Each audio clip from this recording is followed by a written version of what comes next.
हरे कृष्णा, जय श्री हरि। प्रिय भक्तजनों, इस दिव्य कथा को सुनने से पहले कृपया वीडियो को लाइक करें, शेयर करें और चैनल को सब्सक्राइब जरूर करें ताकि धर्म की यह अमूल्य कथाएं घर घर तक पहुंचे। कमेंट बॉक्स में जय श्री हरि लिखना ना भूलें। अब आइए सुनते हैं जीवित पुत्रिका व्रत के पारण की वे दिव्य कथा जो अश्विन मास में संतान सुख और परिवार की रक्षा के लिए कही जाती है। अश्विन मास का समय बड़ा ही पावन और पुण्यकारी माना जाता है। इस मास में अश्विन कृष्ण पक्ष की सप्तमी, अष्टमी और नवमी तक माताएं जीवित पुत्री का व्रत, जिसे जीतिया या जीटिया भी कहते हैं, वह व्रत करती हैं। ये व्रत माताओं की संतान की दीर्घायु और सुख संपत्ति के लिए विशेष रूप से प्रसिद्ध है। कथा में वर्णन है कि इस व्रत की महिमा सुनकर हर माँ अपने पुत्र पुत्रियों की रक्षा हेतु संकल्प करती है। ये व्रत केवल उपवास और कठिन तपस्या ही नहीं बल्कि आस्था, त्याग और ममता का प्रतीक है। अब सुनिए इस व्रत से जुड़ी प्राचीन कथा जो भावनाओं, मोड़ों और चमत्कारों से भरी है। सबसे पहले हम जान लेते हैं कि राजा जिमुतवाहन है कौन। प्राचीन काल में हिमालय की तराई में गंधर्व वंश का एक राजा हुआ करता था जिसका नाम था जिमुतवाहन। वे अद्वितीय विद्वान, धर्मप्रिय और करुणामय थे। उनका स्वभाव दया से परिपूर्ण था। प्रजा उन्हें ईश्वर का अंश मानती थी। बचपन से ही जिमुतवाहन को शास्त्र, वेद और पुराणों का अध्ययन प्रिय था, परंतु उनसे भी अधिक उन्हें दूसरों के दुख में शामिल होना अच्छा लगता था। उनकी माँ ने अक्सर देखा कि जब कोई भूखा आता है तो जिमुतवाहन अपने हिस्से का भोजन उसे दे देते हैं। जब कोई गरीब कपड़े मांगता है तो वे अपनी पोशाक उतारकर उसके कंधे पर डाल देते। जब जिमुतवाहन बड़े हुए तो पिता ने उन्हें राज्य सौंपना चाहा, लेकिन उन्होंने साफ कहा कि महाराज, राज सिंहासन भले ही गौरवपूर्ण है, परंतु मुझे संसार की क्षणिक भोग विलास में कोई रुचि नहीं। मैं तो दया और धर्म के मार्ग पर चलना चाहता हूँ। उनके पिता ने बहुत समझाया, किंतु जिमुतवाहन ने अंततः राजपाट का त्याग कर दिया और वन की ओर प्रस्थान कर गए। वन में जिमुतवाहन ने तपस्वियों की सेवा की, ग्रंथों का अध्ययन किया और साधु संतों का सत्संग किया। इसी बीच उनकी भेंट नागकन्या मालवती से हुई, जिनसे उनका विवाह हुआ। दोनों हिमालय के सुंदर पर्वत पर रहने लगे। जिमुतवाहन अब अपने दिन करुणा, ध्यान और धर्म के मार्ग में व्यतीत करने लगे। उस समय एक विचित्र परंपरा थी। गरुड़ देवता, जो भगवान विष्णु के वाहन हैं, प्रतिदिन एक नाग को भोजन स्वरूप ले जाते थे। नागवंश इस पीड़ा को सहन करता था। यह क्रम पीढ़ियों से चला आ रहा था। एक दिन जिमुतवाहन ने देखा कि एक वृद्ध नाग अपनी बहू को आश्वासन दे रहा है कि उसका बेटा बलिदान देगा। ये सुनकर जिमुतवाहन का हृदय द्रवित हो गया। उन्होंने सोचा, कैसा अन्याय है कि निर्दोष नाग गरुड़ के भय से रोज मृत्यु का ग्रास बन रहे हैं। यदि जीवन का कुछ मूल्य है तो उसे किसी और की रक्षा में लगाना चाहिए। जिमुतवाहन उस युवक नाग से मिले जिसका नाम था शंखचूड़। वे अपनी माँ और पत्नी से बिछड़कर बलिदान के लिए तैयार हो रहा था। जिमुतवाहन ने कहा कि भाई, आज से तुम्हें ये बोझ उठाने की आवश्यकता नहीं। ये जीवन मुझे मिला है ताकि दूसरों की रक्षा कर सकूं। आज मैं गरुड़ के सामने तुम्हारे स्थान पर जाऊंगा। नाग परिवार ने बहुत मना किया, पर जिमुतवाहन अडिग रहे। निर्धारित समय पर जिमुतवाहन ने लाल वस्त्र पहनकर, फूलों की माला ओढ़कर स्वयं को गरुड़ के लिए प्रस्तुत कर दिया। गरुड़ जब आकाश से उतरे तो उन्होंने देखा कि कोई वीर अपने प्राण देने के लिए खड़ा है। गरुड़ ने पूछा, तुम कौन हो? नाग तो नहीं लगते, फिर क्यों ये वरदान देने आए हो? जिमुतवाहन ने मुस्कुराकर कहा, मैं मनुष्य हूँ, परंतु आज से नागों का भाई हूँ। यदि मेरी मृत्यु से उनके संतानों का जीवन सुरक्षित होता है तो ये सौदा उचित है। गरुड़ ये सुनकर आश्चर्यचकित हो गए और उन्होंने कहा, मनुष्य में ऐसा त्याग मैंने नहीं देखा। तुम्हारे इस त्याग से मेरा हृदय पिघल गया है। गरुड़ ने प्रतिज्ञा की, आज से मैं किसी नाग का वध नहीं करूंगा। तुम्हारे त्याग ने इस क्रूर परंपरा का अंत कर दिया। इस प्रकार जिमुतवाहन के बलिदान ने न केवल एक नाग की रक्षा की बल्कि पूरे नागवंश को गरुड़ के भय से मुक्त कर दिया। कहा जाता है कि जब माताओं ने जीमूत वाहन की ये कथा सुनी तो वे भावुक हो गई। उन्होंने संकल्प लिया कि हम भी अपने बच्चों के लिए व्रत रखेंगे ताकि उनका जीवन सुरक्षित रहे। जैसे जीमूत वाहन ने नागों के जीवन की रक्षा की, तभी से जीवित पुत्री का व्रत यानी जीतिया व्रत की परंपरा शुरू हुई। माताएं इस व्रत को रखकर अपने बच्चों की लंबी उम्र और संकट मोचन की प्रार्थना करती हैं। बहुत समय पहले गंगा किनारे बसे एक प्राचीन नगर में विप्रपुरी नाम का गांव था। वहाँ साधारण जन भी धर्मनिष्ठ थे। उसी नगर में एक ब्राह्मण परिवार रहता था। पति का नाम सुव्रत, पत्नी का नाम मालिनी था। दोनों अत्यंत धार्मिक थे, परंतु उनके सबसे बड़ी चिंता थी उन्हें संतान सुख प्राप्त नहीं था। वर्षों तपस्या, यज्ञ और दान करने के बाद अंततः माता पार्वती की कृपा से मालिनी को एक पुत्र रतन की प्राप्ति हुई। पूरे गांव में उत्सव जैसा माहौल था। सुव्रत और मालिनी उस पुत्र का नाम रखते हैं जीवेश। लेकिन जैसे जैसे जीवेश बड़ा होने लगा, वैसे वैसे उस पर संकट आने लगे। कभी वे बीमार पड़ता, कभी किसी दुर्घटना में फंस जाता। मालिनी बार बार ईश्वर से प्रार्थना करती कि हे प्रभु, आपने संतान दी है पर इसकी रक्षा भी करें। ये मेरा जीवन है, मेरी सांसों का आधार है। एक बार अश्विन मास आया। गांव की सभी माताएं कह रही थी, बहन इस बार जीवित पुत्रिका का व्रत अवश्य करो। जीमूत वाहन की कथा सुनो और पारण के दिन संकल्प पूरा करो तो संतान पर आने वाला हर संकट टल जाता है। मालिनी का हृदय कांप उठा। उसने संकल्प लिया, मैं भी ये व्रत करूंगी, चाहे भूख प्यास सहनी पड़े, चाहे शरीर टूट जाए, परंतु मैं अपने पुत्र के लिए ये तप अवश्य करूंगी। सुव्रत ने भी सहमति दी। पूरा परिवार माता की आस्था में सहभागी बना। उसी समय गांव में महामारी फैल गई। कई बच्चे काल के ग्रास बनने लगे। चिकित्सक और वैद्य हताश थे। तभी अचानक जीवेश भी गंभीर बीमार पड़ गया। उसका शरीर तपने लगा और सांसें धीमी हो गई। गांव की औरतें कहने लगी, लगता है यमराज ने बुलावा भेज दिया है, बचना कठिन है। मालिनी का कलेजा फट गया। उसने पुत्र को सीने से लगाकर आर्तनाद किया, हे माता जीमूत वाहन, हे भगवान विष्णु, यदि इस व्रत की सच्ची महिमा है तो मेरे लाल को मृत्यु से बचा लो। रात्रि को जब सभी सो गए, मालिनी ने उपवास करके जीमूत वाहन की कथा सुननी शुरू की। बहुत समय पहले विदर्भ देश में जीमूत वाहन नामक एक राजकुमार हुआ। वह अत्यंत परोपकारी, त्यागी और धर्मात्मा था। जब उसने देखा कि नाग जाति को गरुड़ प्रतिदिन निगलता है तो उसने निश्चय किया कि मैं अपना शरीर नाग के स्थान पर देकर इस अन्याय को रोकूंगा। जीमूत वाहन ने सचमुच स्वयं को गरुड़ के आगे अर्पित कर दिया, परंतु उसकी भक्ति और त्याग देखकर गरुड़ प्रसन्न हुए और नाग जाति को मुक्त कर दिया। यही कारण है कि माताएं जीतिया व्रत करके जीमूत वाहन की कथा सुनती हैं, क्योंकि उन्होंने दूसरों की संतान की रक्षा के लिए स्वयं बलिदान दिया था। मालिनी ने कथा पूरी की और संकल्प लिया, जब तक मेरे पुत्र की जान सुरक्षित नहीं होती मैं जल भी ग्रहण नहीं करूंगी। जैसे ही उसने ये व्रत लिया, रात को एक अद्भुत दृश्य हुआ। मालिनी ने स्वप्न में देखा एक दिव्य पुरुष जिनके शरीर से तेज निकल रहा था। वे कहने लगे, मातेश्वरी, तुम्हारी आस्था व्यर्थ नहीं जाएगी। संतान पर आया हुआ मृत्यु का साया अब मिट जाएगा, तुम्हारा पुत्र जीवित रहेगा। सुबह उठते ही मालिनी ने देखा कि जीवेश की सांसें सामान्य हो गई और उसका शरीर धीरे धीरे स्वस्थ होने लगा। लेकिन कथा यहीं समाप्त नहीं हुई। बीमारी के ठीक होते ही जीवेश पर एक और संकट आया। गांव के पास डाकू दल रहता था जो बच्चों का अपहरण कर धन मांगता था। एक दिन जब जीवेश खेल रहा था, तभी डाकुओं ने उसे पकड़ लिया। पूरा गांव सहम गया। मालिनी बेहोश हो गई। डाकुओं ने संदेश भेजा, यदि पुत्र चाहिए तो 100 स्वर्ण मुद्राएं दो। सुव्रत निर्धन था, उसके पास इतना धन कहां से आता, परंतु उसने हार नहीं मानी। मालिनी ने फिर व्रत की ओर देखा। उसने संकल्प किया, हे जीमूत वाहन, आप ही मेरी रक्षा कीजिए, आप संतान के रक्षक कहलाते हैं। डाकू जीवेश को बांधकर एक घने जंगल के भीतर ले गए। वहाँ उनका अड्डा था। अंधेरी गुफा नुमा कुटी में जलती मशाले, लूट का सामान और हथियार इधर उधर फैले हुए थे।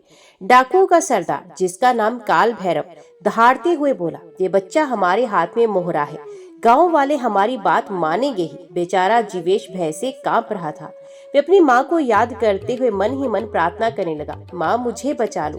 गांव में मातम छा गया। सुव्रत और मालिनी रो रो कर बेहाल थे। मालिनी बार बार कहती, हे जीमूत वाहन, आप तो नागों के रक्षक बने थे, क्या आप मेरी संतान की रक्षा नहीं करेंगे? गांव की औरतें पास बैठकर ढांढस बंधाती, बहन तुमने जीतिया का व्रत किया है, इसका फल व्यर्थ नहीं जाएगा। उस रात मालिनी को स्वप्न में वही तेजस्वी पुरुष फिर दिखाई दिया। उन्होंने कहा, मत डर मां, तेरी आस्था परीक्षा की अग्नि से गुजर रही है। डाकुओं का आतंक समाप्त होगा और तेरी संतान सकुशल लौट आएगी। सुबह उठकर मालिनी ने व्रत का नियम और कड़ा कर लिया। उसने जल, अन्न, यहाँ तक कि फल तक त्याग दिया और केवल भगवान के नाम से जीने लगी। डाकुओं का सरदार काल भैरव अपने अनुचरों से बोला, गांव वाले यदि शाम तक स्वर्ण नहीं लाए तो इस बालक की बलि दे देंगे। हमारी देवता काली प्रसन्न होंगी और हम और बलशाली बनेंगे। डाकू हंसने लगे, परंतु उसी समय आकाश में काले बादल घिराए, बिजली कड़कने लगी, मानो कोई अदृश्य शक्ति उन्हें देख रही हो। उसी क्षण जीवेश को अपनी माँ की कही कथा याद आई। जीमूत वाहन ने अपने प्राण देकर नागों की रक्षा की थी। उसने आंखें बंद कर मन ही मन कहा, हे दिव्य नायक, जैसे आपने नाग जाति की रक्षा की थी वैसे ही आज मेरी भी रक्षा कीजिए। अचानक उसे लगा कि किसी ने उसकी रस्सियां ढीली कर दी हैं। ये कोई अद्भुत करामात थी, लेकिन वे भागा नहीं। उसने साहस कर कहा, तुम मुझे मार सकते हो पर मेरी माँ का विश्वास कभी नहीं मर सकता। जैसे ही डाकू ने तलवार उठाई, वहाँ एक दिव्य प्रकाश फैल गया। डाकू चौंक गए। प्रकाश से एक दिव्य स्वर गूंजा, हे अधर्मियों, ये बालक धर्म माता का पुत्र है, इसे छूना भी तुम्हारे लिए विनाश का कारण होगा। डाकुओं ने मशाले बुझा दी और चारों ओर भागने लगे। सरदार काल भैरव जिद में बोला, मैं किसी भी शक्ति से नहीं डरता। उसने तलवार जीवेश पर चला दी, परंतु तभी अदृश्य शक्ति ने तलवार को बीच में रोक लिया। तलवार टूटकर जमीन पर गिर गई। गांव में अचानक लोगों ने देखा कि एक तेजस्वी पक्षी गरुड़ का रूप आकाश से उतरा और जीवेश को अपनी पीठ पर बैठाकर सुरक्षित गांव में छोड़ गया। लोग आश्चर्य से बोल उठे, ये तो चमत्कार है, ये जीमूत वाहन की ही कृपा है। मालिनी ने दौड़कर अपने पुत्र को सीने से लगा लिया और आंसुओं में भीग गई। हे प्रभु, आप वास्तव में संतान के रक्षक हैं। परंतु कथा यहीं समाप्त नहीं होती। डाकुओं ने इस अपमान को भुलाया नहीं। उन्होंने शपथ ली, हम उस ब्राह्मण परिवार का विनाश करेंगे। उन्होंने गांव पर धावा बोलने की योजना बनाई। गांव वाले भयभीत हो गए। सबने मालिनी से कहा, बहन, अब तुम्हारे व्रत की शक्ति ही हमें बचा सकती है। मालिनी ने संकल्प किया, यदि मेरे व्रत की सच्चाई में बल है तो ये डाकू स्वयं नष्ट हो जाएंगे। जीवेश को खो देने के बाद डाकुओं का सरदार काल भैरव और भी क्रूर हो गया। उसने अपने दल से कहा, अब गांव को ही जला देंगे, एक एक बच्चे को उठा लाएंगे, तब सबको समझ में आएगा कि काल भैरव से टकराने का अंजाम क्या होता है। उसके अनुसार ढोल बजाकर मशाले लेकर तैयार हो। पूरा जंगल उनकी गर्जना से कांप उठा। गांव में ये समाचार पहुंचा। लोग एक दूसरे की ओर देखने लगे। अब तो विनाश निश्चित है, इन डाकुओं से कोई नहीं बचा सकता। परंतु मालिनी का चेहरा शांत था। उसने कहा, भाइयों और बहनों, डरो मत, ये गांव देवताओं की कृपा से बसता है। मैं जीवित पुत्री का व्रत पर विश्वास रखती हूँ। जीमूत वाहन अवश्य रक्षा करेंगी। गाँव की स्त्रियां उसके पास बैठी और बोली, बहन, हम भी आज से व्रत का संकल्प लेंगे, तुम्हारे साथ मिलकर प्रार्थना करेंगी। रात गहराई। डाकू मशाले जलाकर गांव की ओर बढ़े। दूर से ही उनकी चिल्लाहट सुनकर बच्चे रोने लगे। पुरुष अपने घरों के दरवाजे बंद करने लगे। पर मालिनी खुले आंगन में बैठी थी। उसके सामने तुलसी का चौरा था। उसने दीपक जलाया और हाथ जोड़कर कहा, हे जीमूत वाहन, जिस प्रकार आपने नाग जाति को गरुड़ से बचाया था, उसी प्रकार आज इन निर्दोष ग्राम वासियों की रक्षा कीजिए। जैसे ही डाकू गांव के बाहर पहुंचे, अचानक आकाश से गड़गड़ाहट की ध्वनि सुनाई दी। बादल छट गए और पूर्णिमा का चांद निकल आया। डाकुओं ने देखा कि गांव के चारों ओर एक अदृश्य परकोटा खड़ा हो गया है। वे जितनी बार उस पर चोट करते, उनकी तलवारें टूट जाती। सरदार काल भैरव चीखा, ये क्या जादू है? तभी आकाश से दिव्य स्वर गूंजा, ये धर्म और आस्था की दीवार है, इसे कोई अधर्मी पार नहीं कर सकता। डाकुओं ने देखा कि चारों ओर से सैकड़ों नाग निकलकर उनका रास्ता रोक रहे हैं। काल भैरव का चेहरा पीला पड़ गया और वे कहने लगा, ये सब नाग कहाँ से आ गए? तभी एक स्वर्णमयी नाग बोला, हम वही हैं जिन्हें जीमूत वाहन ने अपने बलिदान से बचाया था। आज उनकी कृपा से हम इस गांव की रक्षा करेंगे। डाकुओं ने भय से भागना चाहा, पर हर दिशा से नागों ने घेर लिया। काल भैरव ने आखिरी बार तलवार उठाई, लेकिन अचानक उसकी तलवार पिघलकर जल में बदल गई। वे चिल्लाया, बचाओ बचाओ, परंतु उसकी आवाज भी गूंजते बादलों में दब गई। कहते हैं उसी रात पूरा डाकू दल जंगल में समा गया और फिर कभी दिखाई नहीं दिया। सुबह गांव वाले जागे तो उन्होंने देखा गांव सुरक्षित था, कोई भी डाकू नहीं बचा था। मालिनी तुलसी चौरे के पास दीपक जलाकर बैठी थी। उसकी आंखों में आंसू थे पर चेहरे पर दिव्य शांति थी। लोग बोल उठे, सचमुच ये जितिया व्रत की महिमा है। इस व्रत की आस्था ने पूरे गांव को बचा लिया। जीवेश दौड़ता हुआ माँ के पास आया और बोला, माँ मैं जानता हूँ ये सब आपके व्रत की शक्ति से हुआ है। मालिनी ने पुत्र को गले से लगाकर कहा, बेटा ये मेरी शक्ति नहीं, ये जीमूत वाहन और भगवान विष्णु की कृपा है। पूरा गांव मिलकर संकल्प लेने लगा, हम भी हर वर्ष इस व्रत का पालन करेंगे ताकि हमारी संतानें सुखी और दीर्घ आयु हो। अश्विन मास की नवमी का प्रभात हुआ। 3 दिन का कठिन व्रत पूरा करके माताएं पारण के लिए तैयार हुई। गांव का वातावरण एकदम अलग था। चारों ओर दीपक जल रहे थे। तुलसी चौरे पर फूलों की वर्षा हो रही थी और स्त्रियां मंगल गीत गा रही थी। मालिनी स्नान करके स्वच्छ वस्त्र धारण कर तुलसी चौरे के पास आई। उसने हाथ जोड़कर कहा, हे जीमूत वाहन, आपके आशीर्वाद से मेरा पुत्र और पूरा गांव सुरक्षित है। आज मैं आपका व्रत पारण कर रही हूँ। सभी माताएं एकत्रित होकर तुलसी माता, भगवान विष्णु और जीमूत वाहन का पूजन करने लगी। घी के दीपक जलाए गए, नारियल और फल अर्पित किए गए। मालिनी ने अपने पुत्र जीवेश को गोद में बैठाया और आंसू भरी आंखों से उसे देखा और उसने कहा, बेटा यह व्रत माताओं के लिए केवल उपवास नहीं बल्कि संतान के लिए जीवन की डोर है। याद रखना, ये आस्था ही है जिसने तुझे मृत्यु से लौटाया है। जैसे ही माताओं ने अर्घ्य चढ़ाया, आकाश में दिव्य आलोक फैल गया। सभी ने देखा गरुड़ पर सवार भगवान विष्णु प्रकट हुए। उनके साथ जीमूत वाहन भी खड़े थे, तेजस्वी और दिव्य। गांव वाले विस्मय से नतमस्तक हो गए। भगवान विष्णु ने कहा, हे धर्मनिष्ठ माताओं, तुम्हारी आस्था ने अद्भुत शक्ति को जन्म दिया है। ये व्रत जो कोई भी श्रद्धा से करेगा उसकी संतान पर कोई संकट नहीं आएगा। जीमूत वाहन ने भी कहा, जैसे मैंने नाग जाति की रक्षा की थी वैसे ही मैं हर उस माँ के बच्चों की रक्षा करूंगा जो जितिया का व्रत करेगी। भगवान विष्णु ने मालिनी के पुत्र जीवेश को वरदान दिया, ये बालक दीर्घायु और तेजस्वी होगा। इसका नाम युगों तक स्मरण किया जाएगा। फिर उन्होंने पूरे गांव को आशीर्वाद दिया, तुम सब सुखी रहो, संकट से मुक्त रहो। देवताओं के प्रस्थान के बाद गांव में ढोल नगाड़े बजने लगे। सभी ने प्रसाद ग्रहण किया और व्रत का पारण किया।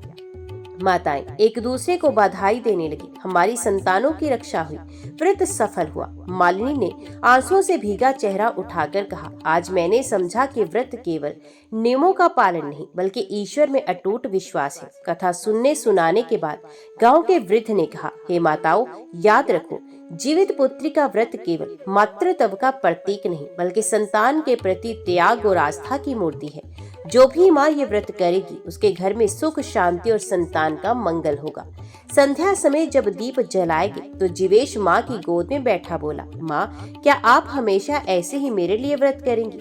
मालिनी ने मुस्कुराते हुए कहा, हाँ बेटा, जब तक सांस चलेगी मैं तेरी रक्षा के लिए प्रार्थना करती रहूंगी। पर याद रखना, सच्ची रक्षा ईश्वर की भक्ति से होती है। पूरा गांव जय जीमूत वाहन, जय माता लक्ष्मी, जय भगवान विष्णु के जयकारों से गूंज उठा। ग्राम के मंदिर में भोर का उजाला फैल चुका था। सन्यासी ऋषि, जिन्हें लोग परम ज्ञानी मानते थे, उन्होंने सभी माताओं को पुकारा और कहा, आज के इस शुभ दिन जब जितिया व्रत का पारण होना है, तुम सबको अपनी अपनी श्रद्धा से कथा श्रवण करनी चाहिए। यही कथा इस व्रत को पूर्णता प्रदान करती है और संतान पर आने वाले संकटों को दूर करती है। सभी स्त्रियां एकत्रित हुई। ग्राम की सीता, गीता, ललिता, कमला और अनेक माताएं, उनके साथ बच्चों की भी भीड़ थी, परंतु सबसे अधिक व्याकुल थी सावित्री, जिसकी एकमात्र संतान कल रात नदी किनारे गायब हो गई थी। ऋषि ने गंभीर स्वर में कथा आरंभ की। प्राचीन समय में जीमूत वाहन नामक एक राजकुमार था। उसका हृदय करुणा और त्याग से भरा हुआ था। जब उसने देखा कि नागवंश पर संकट आया है और गरुड़ प्रतिदिन नागों को खा जाता है, तब उसने प्रण लिया, मैं अपना जीवन अर्पित कर दूंगा परंतु नागवंश को बचाऊंगा।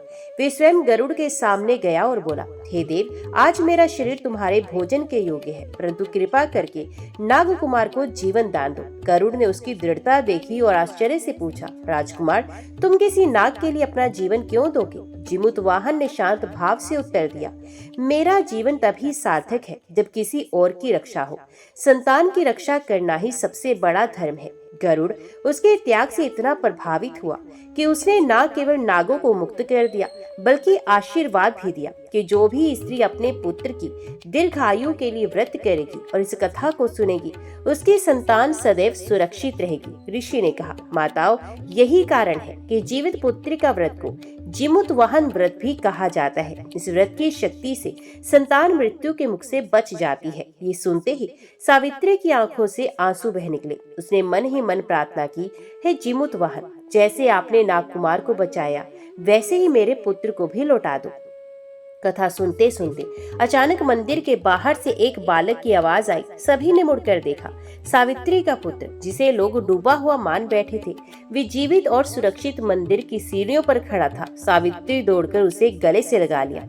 उसकी आंखों में विश्वास और आश्चर्य था।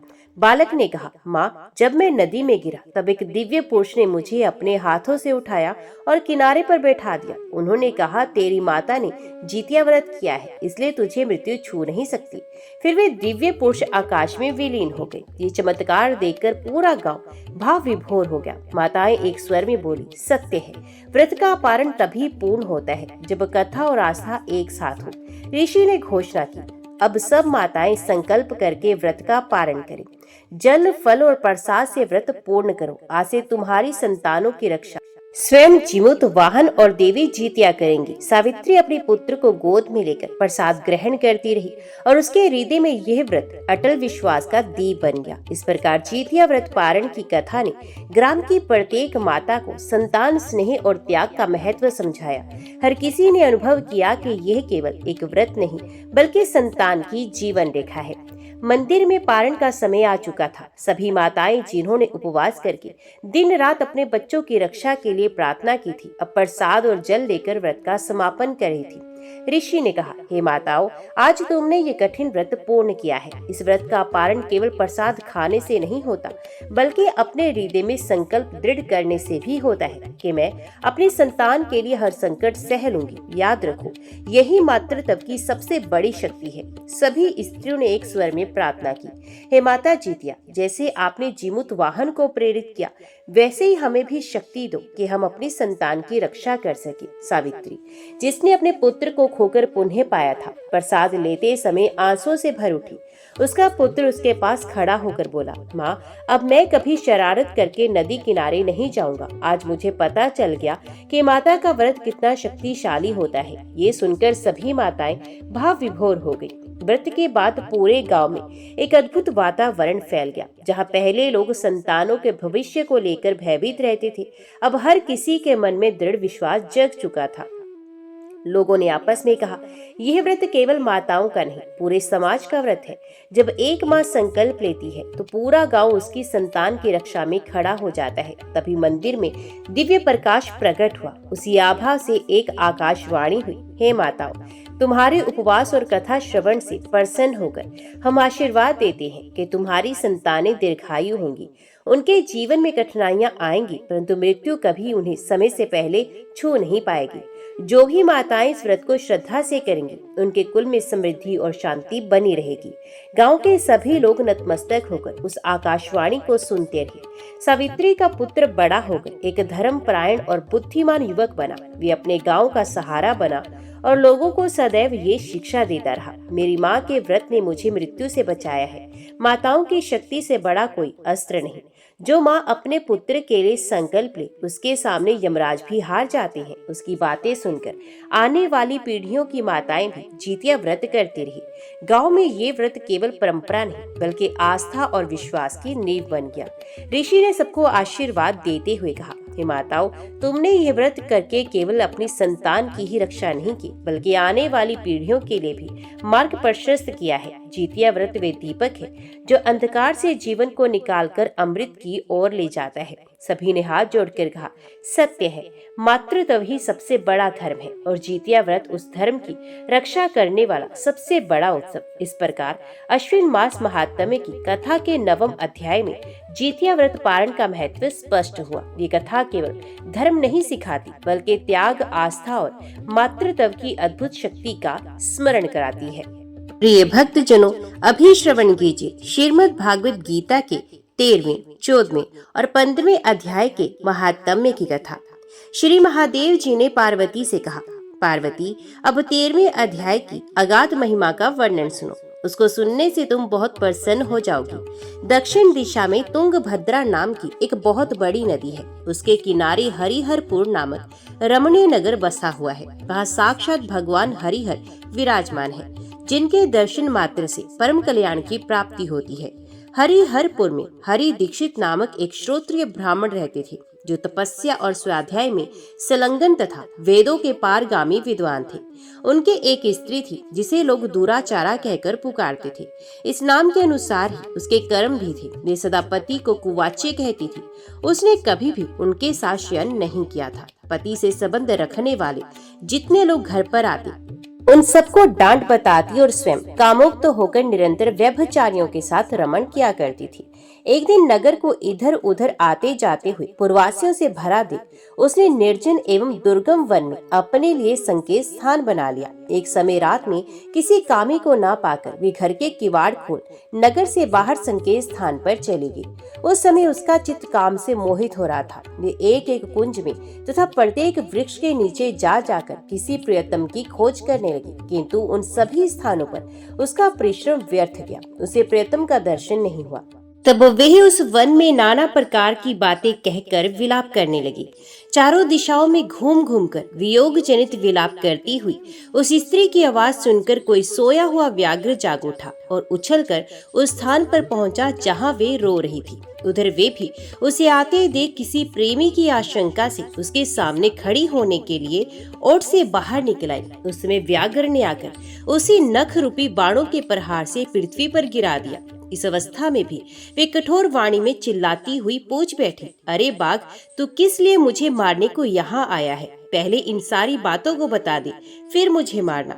उसकी यह बात सुनकर प्रचंड पराक्रमी व्याघ्र क्षण भर के लिए उसे अपना ग्रास बनाने से रुक गया और हंसता हुआ सा बोला, दक्षिण दिशा में मलापहा नामक एक नदी है। उसके तट पर मुनिपर्णा नगरी बसी हुई है। वहाँ पंचलिंग नाम से प्रसिद्ध साक्षात भगवान शंकर निवास करते हैं। उसी नगरी में मैं ब्राह्मण कुमार होकर रहता था। नदी के किनारे अकेला बैठा रहता और जो यज्ञ के अधिकारी नहीं है, उन लोगों से भी यज्ञ कराकर उनका अन्न खाया करता था। इतना ही नहीं, धन के लोभ से मैं सदा अपने वेद पाठ के फल को भी बेचा करता था। मेरा लोभ यहाँ तक बढ़ गया था कि अन्य भिक्षुओं को गालियां देकर हटा देता और स्वयं दूसरों का नहीं देने योग्य धन भी बिना दिए ही हमेशा ले लिया करता था। ऋण लेने के बहाने मैं सब लोगों को छला करता था। तदंतर कुछ काल व्यतीत होने पर मैं बूढ़ा हुआ। मेरे बाल सफेद हो गए, आंखों से सूझता ना था और मुंह के सारे दांत गिर गए। इतने पर भी मेरी दान लेने की आदत नहीं छूटी। परवाने पर प्रतिग्रह के लोभ से मैं हाथ में कुश लिए तीर्थ के समीप चला जाया करता था। तत्पश्चात जब मेरे सारे अंग शिथिल हो गए, तब एक बार मैं कुछ धूर्त ब्राह्मणों के घर पर मांगने खाने के लिए गया। उसी समय मेरे पैर में कुत्ते ने काट लिया। तब मैं मूर्छित होकर क्षण भर में पृथ्वी पर गिर पड़ा। मेरे प्राण निकल गए। उसके बाद मैं इसी व्याघ्र योनि में उत्पन्न हुआ। तब से इस दुर्गम वन में रहता हूँ तथा अपने पूर्व पापों को याद करके कभी धर्मिष्ठ महात्मा, यति, साधु पुरुष तथा सती स्त्रियों को मैं नहीं खाता। पापी, दुराचारी तथा कुलटा स्त्रियों को ही मैं अपना भक्ष्य बनाता हूँ। अतः कुलटा होने के कारण तो अवश्य ही मेरा ग्रास बनेगी। यूं कहकर वे अपने कठोर नखों से उसके शरीर के टुकड़े टुकड़े करके खा गया। इसके बाद यमराज के दूत उस पापिनी को सेमनीपुरी में ले गए। वहाँ यमराज की आज्ञा से उन्होंने अनेकों बार उसे विष्ठा, मूत्र और रक्त से भरे हुए भयानक कुंडों में गिरा दिया। करोड़ों कल्पों तक उसमें रखने के बाद उसे वहां से ले आकर 100 मनवंतरों तक रौरव नरक में रखा।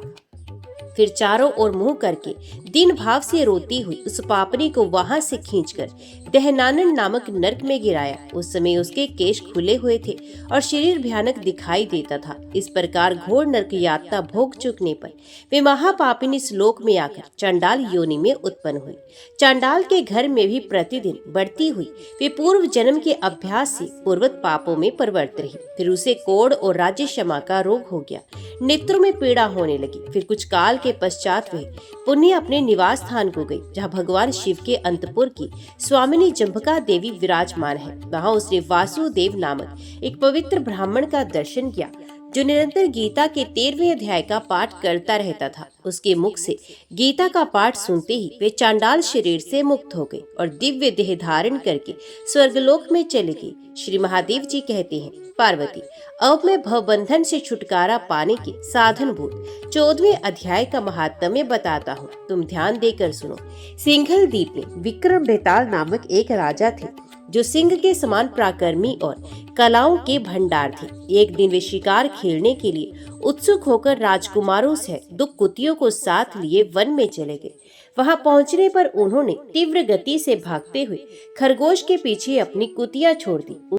उस समय सब प्राणियों के देखते देखते खरगोश इस प्रकार भागने लगा मानो कहीं उड़ गया हो। दौड़ते दौड़ते बहुत थक जाने के कारण वे एक बड़ी खंदक में गिर पड़ा। गिरने पर भी वे कुतिया के हाथ नहीं आया और उस स्थान पर जा पहुंचा जहां का वातावरण बहुत ही शांत था। वहां हरिण निर्भय होकर सब और वृक्षों की छाया में बैठे रहते थे। बंदर भी अपने आप टूटकर गिरे हुए नारियल के फलों और पके हुए आमों से पूर्ण तृप्त रहते थे। वहां सिंह हाथी के बच्चों के साथ खेलते और सांप निडर होकर मोर की पांखों में घुस जाते थे। उस स्थान पर एक आश्रम के भीतर वत्स नामक मुनि रहते थे, जो जितेंद्रिय एवं शांत भाव से निरंतर गीता के 14वें अध्याय का पाठ किया करते थे। आश्रम के पास ही वत्स मुनि के किसी शिष्य ने अपना पैर धोया था। उसके जल से वहां की मिट्टी गीली हो गई थी। खरगोश का जीवन कुछ शेष था। वहां हाँफता हुआ वहां आकर उसी कीचड़ में गिर पड़ा। उसके स्पर्श मात्र से ही खरगोश संसार सागर से पार हो गया और दिव्य विमान पर बैठकर स्वर्गलोक को चला गया। फिर कुतिया भी उसका पीछा करती हुई आई। वहां उसके शरीर में भी कुछ कीचड़ के छींटे लगे। फिर भूख प्यास की पीड़ा से रहित हो कुतिया का रूप त्याग कर उसने दिव्यांगना का रमणीय रूप धारण कर लिया तथा गंधर्वों से सुशोभित दिव्य विमान पर आरूढ़ वे भी स्वर्गलोक को चले गए। ये देख मुनि के मेधावी शिष्य स्वकंत कर हंसने लगे। उन दोनों के पूर्व जन्म के वैर का कारण सोचकर उन्हें बड़ा विस्मय हुआ था। उसमें राजा के नेत्र भी आश्चर्य से चकित हो गए। उन्होंने बड़ी भक्ति के साथ प्रणाम करके पूछा, विप्रवर, ये नीच योनि में पड़े हुए दोनों प्राणी कुतिया और खरगोश ज्ञानहीन होते हुए भी जो स्वर्ग में चले गए, इसका क्या कारण है? इसकी कथा सुनाइए। शिष्य ने कहा, भोपाल, इस वन में वत्स नामक ब्राह्मण रहते हैं। वे बड़े जितेंद्रिय महात्मा हैं। गीता के 14वें अध्याय का सदा जप करते हैं। मैं उन्हीं का शिष्य हूँ। मैंने भी ब्रह्म विद्या में विशेषज्ञता प्राप्त की है। गुरु जी की ही भांति मैं भी 14वें अध्याय का प्रतिदिन जप करता हूँ। मेरे पैर धोने के जल में लौटने के कारण ये खरगोश कुतिया के साथ ही स्वर्गलोक को प्राप्त हुआ है। अब मैं अपने हंसने का कारण बताता हूँ। महाराष्ट्र में प्रत्युदक नामक महान नगर है। वहाँ शिव नाम का एक ब्राह्मण रहता था, जो कपटी मनुष्यों में अग्रगण्य था। उसकी स्त्री का नाम विलोभना था। वे स्वच्छंद विहार करने वाली थी।